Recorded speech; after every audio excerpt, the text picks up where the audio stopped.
Oh, Mom, this is for us. Louisville has issued a severe thunderstorm warning for southwestern Nelson County, Severe thunderstorm warning for us. Greene County in central Kentucky, southeastern Root County in central Kentucky, southwestern Marion County in central Kentucky, northeastern Clark County in central Kentucky, northwestern Taylor County in central Kentucky until 5 p.m. Eastern Daylight Time or 4 Severe p.m. thunderstorm warning for me. Daylight Time.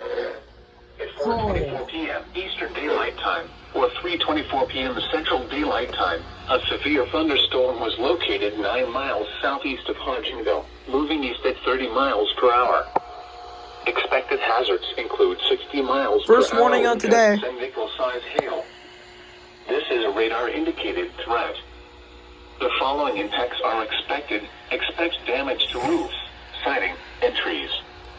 Locations impacted include Campbellsville, Wards, St. Joseph, Adela, Stiles, Lloyd, Badger, Saloma, Mack, and White Rose.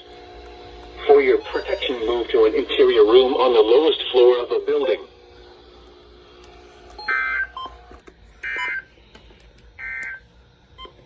Here is the hazardous weather outlook. Issued at 3:42 p.m. Eastern Daylight Time or 2:42 p.m. Central Daylight Time. Oh my goodness. That can't